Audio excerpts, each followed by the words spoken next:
Mike, you have been using our tool for quite some time now. Uh, how best are you using it? So we know that you are one of our clients who's using this to the best potential. I mean, all of us have buy these fancy phones, iPhones and other phones, and we only use 5%, 10% features of the phone. But fortunately, you are one of our clients who is using Inalito to the maximum possible extent. Tell us, our viewers, how are you using Inalito? So, so yeah, I use Anelito on a daily basis. I push that software sometimes I feel to its limit. It's a very good tool for us because it is connected to your Google Analytics. I use Google Analytics quite a bit because I do our own SEO, and I'm the one in charge of all our SEO for our company. So so there's many aspects actually to use Analyto, and the way that I'll give you breakdowns on how I use Analyto in a step-by-step way that I do. So basically, the first time I use Analyto is basically because of the email. So since we have quite a robust email list, I segment most of my emails that are going out, because if I do send it out quite in a big batch, then you'll get spammed out. So we have customers that purchase, like I said before, certain flavors, certain nicotine levels, people that are based in certain regions in the world, and we basically email market certain products to them with the web-based, browsing-based history that the customer is looking at. So I don't want to send them something they're not going to buy.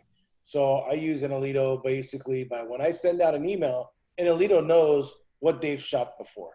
And when they know what's shopped before, our conversion rate has gone up quite a bit compared to my other competitors, or compared to the other competitors we used to use for our email marketing. So when you're just sending out emails, you really think about segmentating your email list and how you want to send it. So if somebody's purchasing, for us, we have a huge amount of people that buy bundles. They like to buy bundles. They like to get deals. So we send out to our bundle list, our bundle buyers, new bundles, some new bundles that maybe came in, maybe a promo code for bundles. So if we have customers that like to buy disposable vapes, we send them disposable vape emails. So, hey guys, you know, these are the new ones that are coming out in the market. What we're doing right now, we're doing a clearance on them because the FDA is cracking down on them, and I'm liquidating my inventory. And which comes to another aspect of Inalito. When you're looking at your product-based segmentation in Inalito, it'll tell you what people are buying and what people are not buying, or what potentially you might get dead stock in. As you know, I have 4,400 SKUs that we actually have in our warehouse, and that's quite a bit of money when it comes down to filling all those SKUs in-house. Also, when it comes to inventory, it's high risk for me because maybe the FDA comes out one day and says, you are not allowed to sell that anymore. And now I'm stuck with thousands and thousands of dollars worth of that inventory I would have to sell out of the country. So that helps me also find pages that are not converting well. Now, for in the SEO world, if your pages don't convert, it hurts your whole site. So if you think you have something maybe out of stock and you have a lot of people going to that page and that page is not converting, well, it will start hurting other pages that are converting. Okay. And so we're always in the hunt for those pages that are not converting because you're getting a high abandonment. And if you get high abandonment, it hurts your whole SEO effort. So better off, hey, if that stuff is not coming in anymore, let's just take the page out. And now we just stopped the abandonment problem all along. Okay. So we use it for email marketing. We use it for product. And then we also find trending products. So products that are maybe brand new and we're getting a lot of traffic to it and we're getting a lot of conversion to it. Hey, I need to buy more of that. I want to make sure that I have full stock of that, because if I stop having stock of that one product that's now trending and it's brand new, first of all, I might not be able to get it fast enough. And secondly, if I have a lot of traffic going to that page, I don't want it to be abandonment because I'm already top #1 dog on that link. And if I start getting abandonment, it will start bringing me down and my competitors will start taking up that space. So we use Inalido pretty much on every single aspect of our business. Basically, it's we count traffic the way it's coming in. We count where the pages are going. We count where the products are getting bought up, or they're getting abandonment, or I'm getting products that they might not be trending anymore. So I gotta be careful with inventory. So make sure that I don't have a whole bunch of stock that people are not buying anymore. And so I'll do like a sale, and I'll do a sale for those products to the people that's purchased it before, or people purchased it from a similar product, right? So it could be, an apricot flavor that is not selling anymore. Well, that's a fruit, so let's market to people that buy fruit flavors. So I get it all similar products, and it really does help to make sure that, we're getting rid of dead inventory, because in my business, things come quick and things die quick. So I don't want to be stuck with a lot of that stuff. And also with expiration dates, Inalido doesn't help me with that, but we have expirations on all our products, and I don't want something to sit around for too long and then it expires and I got to just throw it in the trash. Interesting. We also use the retargeting within Inalido. So if a customer comes in the first abandonment for their cart, we send them a cart abandonment email. I'm sure a lot of people have done that. And then within 70 or 24 hours, we send them another email saying, hey, your cart's about to expire, or these products are selling out quick. Get your order in, right? Third abandoned email goes out 72 hours afterwards. Just to let you guys know that we are going to clear your cart within the next 24 hours. So we don't have a lot of carts that are being saved that are, not going through. Now, we use Shopify, and with Shopify, you're only really getting one email retargeting for your cart.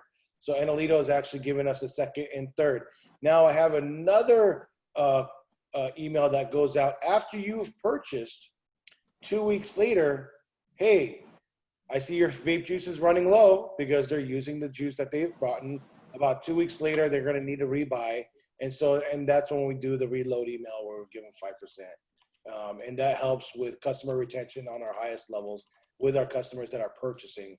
And so those people are actually getting the benefit of getting the discount of the 5% just to come back and reload their vape juice or their coils or whatever. Excellent. So yeah, that's kind of how we use Inalido.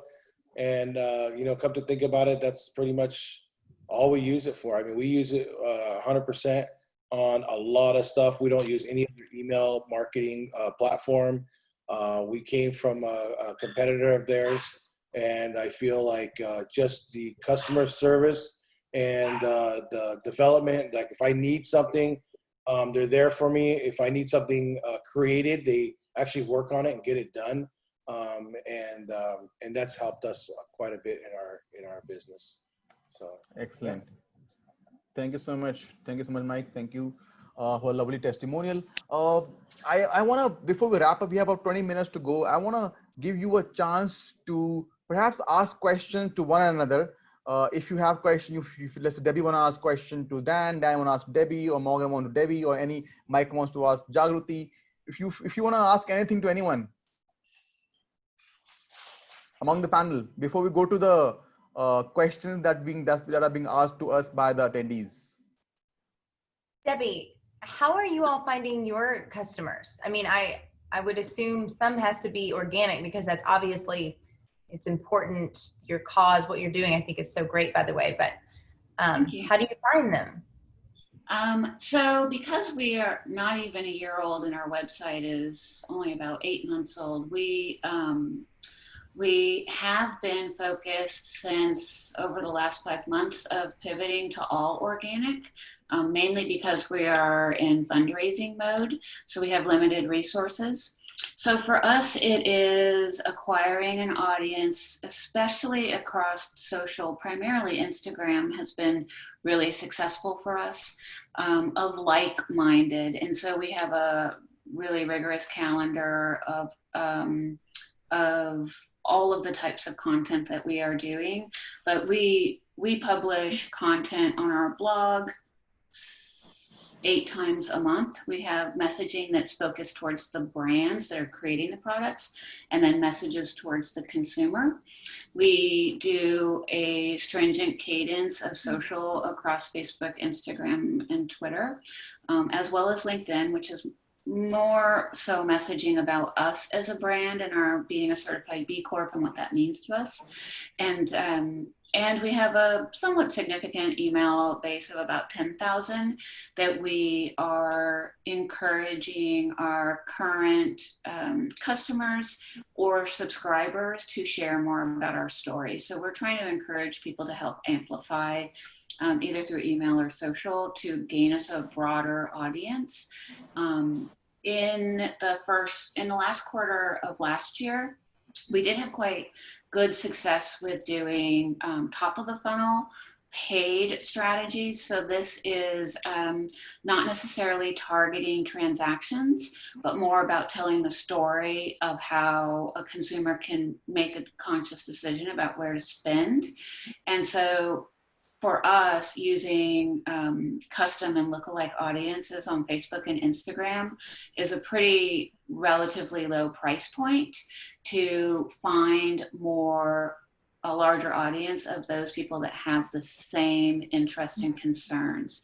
I could see that also being something that you would be doing too, because the lookalike audiences of your current audiences is one of the best ways to target at a lower price point to help grow your audience. And then for us, it is targeting that audience with stories and not pushing a sale, but talking more about what we're doing, what our brands are doing, and how we're trying to create a pivot in how the world is spending their dollars.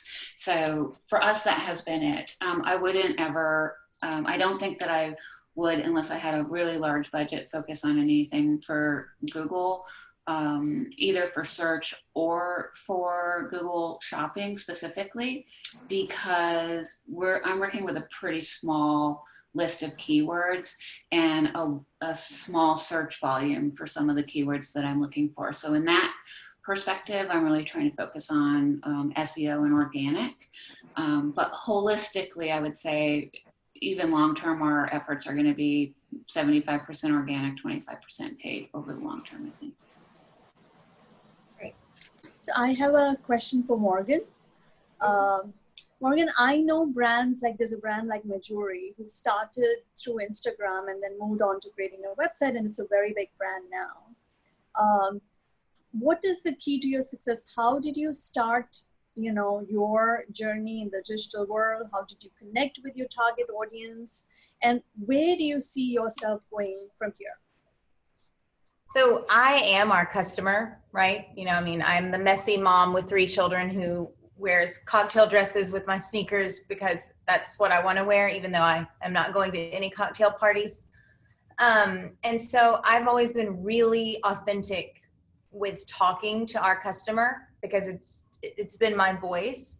And so in the beginning, the brand has grown in ways that we, never really, I shouldn't say dreamed because I'm a big dreamer, but it's in exciting ways. So we were living in China for my husband's work. When I got pregnant with our first, we came home. I had the idea to start this, and he took some time off at that time, and we just started talking to literally friends. And I just kept that voice going because it's mine.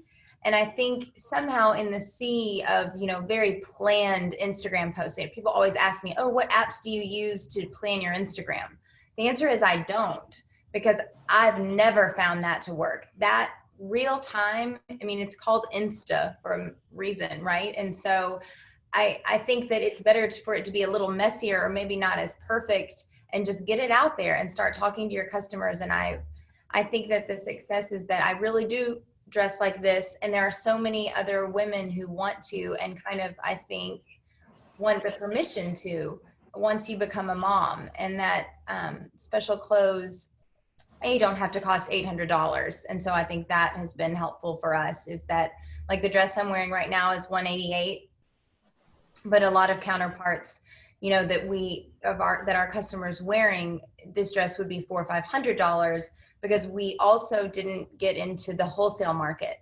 So we can keep our costs down, because we in some ways have eliminated that piece. But also, I just want to say that when you are selling directly to the consumer, you don't lose that cost of sale. That's still there. So there's a value in that. Like our sales reps who are out in the buses, we know that cost is there, but still, when it's not just being doubled and doubled and doubled, you can offer your customers a better price. So I think price helps. And then the authentic voice that we've continued the whole way through. We've never strayed from our message that we want to make mom-friendly clothes with an elevated look. And so that consistency, my husband always references this book called The Drunkard's Walk.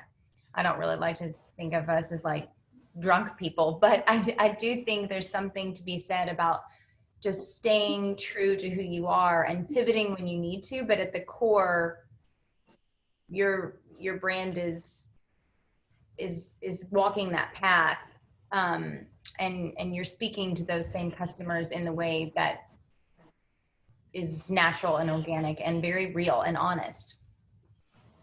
Excellent. Did that answer that for you? Kind of. Okay. I just wanted to know how you started selling online. You know, was it through a social media channel, or you instantly launched the website? Oh, I'm so sorry. I misunderstood that. We've had the website from day one, but we set up the website, like the beautiful piece was always there, but we always pushed it through Instagram and through social. And now we're actually finding that the traditional website, of course, is a big part of our business, but that actually doing fun pre-sales through Instagram and engaging them in more just kind of behind the scenes ways has been proven really beneficial during this time in particular, during the last 5 months. Okay. Excellent. So we are on the last round, guys. In the last round, what I generally do is we record this session specifically for letting your secrets out. Okay, so all of us have some success mantras, some key success points that I would request you to just let it go, let it out, so that people can learn from you. All of you are extremely successful people. So let me start with Dan. Dan, what advice would you give? What is your success mantra that people can use from tomorrow? Well, I think I would say this advice is for people who are starting new businesses. Prior to this, I was running this digital business at Playboy, but prior to that, I was running the DVD business. And I learned in that business that inventory can kill you. And so when I designed Jimmy Case, we designed it around just-in-time manufacturing. So we have a product that is made of different components, but we hold no finished goods inventory. So we have a factory in Los Angeles that manufactures just-in-time from existing components. And then we have pretty good international shipping that's cost effective. So we manufacture just-in-time and ship to customers throughout the world. Especially we have a partnership in Japan. So we have a very good pipeline between the US and Japan. So I would say, especially if you're starting a new business, find a way to manufacture just in time. And I know Morgan said she's doing a lot of manufacturing in the US, and I'm sure that helps with that. If you can be closer to where your customers are buying, you can do, just in time manufacturing or something close to that. But we have found by doing that, the financial decision is dramatically different. If we are not, we have to buy bumpers for our iPhone cases. So that is a decision we have to make because those have to be ordered in volume and in lead time. But as far as the other materials, we can buy them on shorter lead times and hold much less material, or much smaller amounts of finished goods inventory. So I would say for people who are just launching, and you're going to be manufacturing products. If you can design around that philosophy, then your financial underpinnings can change dramatically. And it's much easier to then build a business as, okay, I'm going to grow 30% a year, and I'm not going to spend too much on advertising. And I'm going to use the margins of that business to, the sales from the previous quarter to drive the growth in the current quarter, because we're not marinating so aggressively in the financial decisions that lead to growth. Excellent. Excellent advice. Jagruti, what advice would you give to our viewers today? What's your success story? What's your success points? I mean, I would say that, e-commerce is not only here to stay, it is going to be the thing. Like we've seen so many brick and mortar stores reduce their stores. There's Zara that's reduced. We were actually buying 2 stores. We have stopped that deal because we want to more concentrate on e-commerce now, because that's where we see the growth to be. So that's one thing I would say. So that needs to be really strong. And now, the other thing that we're seeing is reputation is very, very big. It's very important. And the parameters of reputation have changed. It's not about, oh, my mom believes in the store or my friend buys from here. It's about what customers like me are saying. So reviews are very, very important. So that's why you need to have reviews on Google, Facebook, Wedding Wire, whatever your industry is. You need to be sure, you're being talked about. And if there's something that's said wrong, you need to stand up and say, hey, this is not the case, or how can we resolve this problem for you? So that's one thing. And the last thing I would say is, gone are the days where where customers wanted you to follow them wherever you go. They don't like ads anymore, believe it or not. They want to find you. So that means you need to be there where they are trying to find you, whether it's on a search engine, whether it's on Instagram, Facebook, based on who your target audience is. So you need to be there, and you need to be found the way they want you to find you, And in content is the king. So again, the kind of content that you produce, how you connect with them. Don't tell me you're selling jewelry that's available at 50% off. Yeah, I get that. But what's in it for me? How can I use it? So I want to know, can I wear it for work? Can I resell it later? The benefits, how you convey those benefits, all of that matters. Excellent. Excellent piece of advice, Jagruti.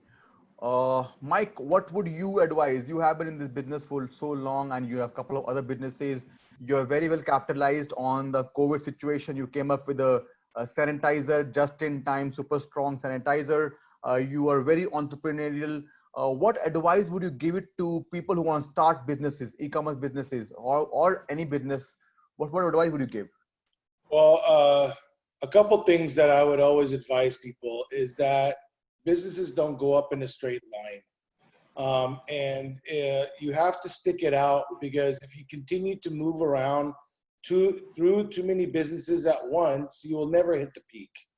A lot of times, I've started things way when I was younger, and I moved away from it, and a couple of years later, it's the trending item, okay? I've done that a couple times in my life, and this time, through our penny auction sites and stuff like that, I let it flow. Sometimes it wasn't the best months, and sometimes it wasn't the best years. But, as long as it was still there, I continued pushing through it. And then it would start to trend, and then you have to grab it and start pushing it forward and see how far you can really, really push it. And that's kind of where I always stand, like in 2 or 3 years ago, West Coast Vape Supply was not doing that great because of the wholesale market was changing from vape stores to smoke shops. And those guys are very price conscious, and I wasn't, willing to go down on my prices. And that's why I went to consumer. It took me about a year to get my consumer business going. And then the wholesale started flowing again. But if I would have just moved away from it, it would have been gone. And I'm glad I didn't. And another thing that I always believe in is being diverse. Okay, like you said, with the superstrongsanitizer.com. I'm also, we're also creating a new hemp line right now called DMT Hemp. And I try to find other products that will engulf the market or the customers that we have now. Again, maybe a wine business in the end of the year.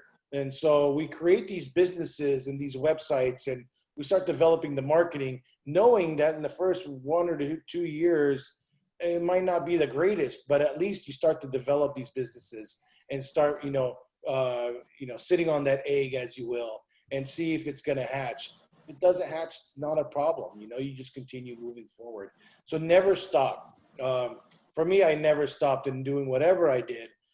For me, to throw away a business, it's disrespectful until it kind of throws you away, right? And so so that's kind of how I continue building so many businesses. And I'm not going to say they're all successful, but they've all had their times, right? And it's all cyclical. So you want to make sure that you're there for it when it's ready to be there. And also, I always believe that I don't sit and wait for the dollar. I just help people. I want to help people. I help my employees. I don't look for the benefit of helping them. I just do it. And it just happens, because if you just do it and not worry about what's going to happen, it just comes. If you continue worrying about, if I help this person, how is it going to help me? Don't think that way. Just get rid of that notion and just help people, and you will be amazed on how things start to really benefit you later on in life. It might not be just from that, but from something else. And, just like I'm helping smokers getting off cigarettes. And for me, that's the number one thing for me. There's so many people dying from cancer and so many. And when I go to the FDA and I'm on a panel there and I'm talking to a lot of people and I'm looking around to see who's my competitors or who the people that don't want me there. You would be amazed. You would think it would be big tobacco. It's not. It's the pharmaceutical companies. It's the people selling the drugs. And it's like, and I'm looking at myself like, you know what? I'm going to continue helping people, because if these guys are here making millions of dollars, I could be here making millions of dollars and still help people. And they're supposedly helping people, right? But if they're really helping people, why don't they find a new alternative to smoking? And that's kind of where I'm at. I've had family members have cancer, stuff like that. And I've gotten them off, with using this technology. I've seen people quit smoking and now they're running marathons and continuing to vape. And for me, it's a new technology, and I'm always trying to, push it. And I see the hemp products now are coming out. I've kind of held back for a little while on that just to see where our government's going with it, and kind of positioning myself, and that's our next focus there. So, Excellent. Yeah. Excellent. Your why is very strong, Mike. Congratulations on that. Debbie, what advice would you give to people out there who are like the brands or people who are starting companies, e-commerce companies, selling online, people in the e-commerce industry? What advice would you give? So I want to pick up on something that Mike just said, which I think is so critically important. It was prior to COVID, but it's becoming even more poignant, which is the consumer sentiment. And so many studies have been done starting with COVID to really understand in e-commerce, and particularly in the US, what is the consumer sentiment? And we know that people had to transition because brick and mortar was closed. So e-commerce obviously has grown around, especially normal consumer products that people need to purchase, but even in luxury items too, such as jewelry. But a lot of what is driving consumer sentiment in shopping is exactly what Mike was talking about, and that's authenticity, which is people, organizations and business owners that are taking care of their employees and doing the right thing help a consumer make a decision. And so we've seen lots of stories in the news about how businesses may or may not be treating their employees during coronavirus. those things are going to linger and remain with the consumer. So being your own authentic brand and using content to share that is going to resonate with the consumer, not just now, but in the future. And I think this has been a trend that happened prior, and we see our Gen Z and millennials making decisions about how they spend their dollar. So that is like, be your own authentic self as a brand. As a marketer, for many, many years, I am really driven by data to make the decisions that I'm doing and how to do marketing, including usability on the website, how I'm making decisions about spending every marketing budget dollar. And so embracing technology is part of that. Marketing is technology. And so those two things combined should get you to the end point, which for me is creating evangelists. So you want your consumer not to just buy your product, but to then share the story about the product, build you a larger audience, and grow. So measuring things like net promoter score and how your consumer is engaging with you, growing your consumer into an evangelist by being authentic is going to help you grow your business. Excellent. Excellent, Devi. Thank you so much. Morgan, the last final words from you. What advice would you give to our viewers? Yeah, so I'll echo Dan a little bit on the inventory. I fully agree with that. And even though when we import things, that's obviously much larger quantities, it all comes in at once. Everything we make domestically, though, we actually buy all the textiles and hang on to them, do pre-sales, get the exact sizing, and we cut on demand with our in-house cutters so that there's no waste. So if we're selling 50 units of one dress, we cut 50 of the exact size that the customer wants versus taking a guess, which is honestly just like rolling the dice. And then you can just sit on all that dead inventory. So I think for any new business starting out, if you can really think smartly and don't just go on what the factories are telling you that, oh, if you make X more, you save dollars. Well, if that's sitting in a bin, that's money gone, even if you saved a little bit per piece. So I think that's something really to think about. And then the other thing, just quickly, is something, again, that my husband and I really believe is that you have to go where the business tells you. Of course, you stick with your people and your authentic voice. Like Debbie was saying, I agree with all of that. But there are small pivots within, and you have to be ready to move. When we first started, we actually were more like a marketplace. I wasn't designing yet. I was curating from ready-to-wear brands in ways that buying pieces that would fit into our mom's lifestyle, into our customers' world. And as we just started to see the wholesale market change and the world change and prices go up and what people wanted was shifting and I couldn't find it, that's when we decided to, even though the way it looked from our platform standpoint was the same, we were still an e-commerce site, direct to consumer, and we were selling clothes. The clothes and the way we were producing them, the way we designed them, created them, completely changed. And that was all driven by what little pieces of data that we were collecting along the way. And now our business, the way it operates from the back end is completely different than it started. And it saved us because what we set out to do in the beginning, even though it was the right customer, we weren't doing the right product at the time. And now that we're designing it and listening to all her needs, we've completely evolved. And so just being willing to kind of walk away from what your initial thought was and shift, I think is key. It's not unlike what Mike was saying, you know, you stick with it, but you make those changes that you need to along the way so that it keeps going and you don't abandon it. You just keep perfecting it. Excellent. Excellent, guys. Excellent. So thankful to all of you guys. I mean, the best part about discussion was all of you were very, very candid and you did not hesitate to give away your secrets, your tips, your advices. You all are such givers. You did not hesitate before. You did not hide any secret. It's always good to be a giver in the world because there are so many seekers out there. And if you're a giver, you can actually be very proud of yourself. If you are not a giver, if you're a taker, you will always be bent and you will always be not so happy about it. But if you're a giver, you can always walk with your neck and chin up Thank you so much, guys. Thank you very much. I can't thank you enough. Have a fantastic day. We're going to post this video on multiple channels. You're going to also have it shortly, maybe by tomorrow. And I thank you again, and I wish you a fantastic weekend ahead. Thanks again. Thank you very much. Thank you. Thanks. Thank you. Bye-bye. Take care of Thank you. yourself. Bye-bye.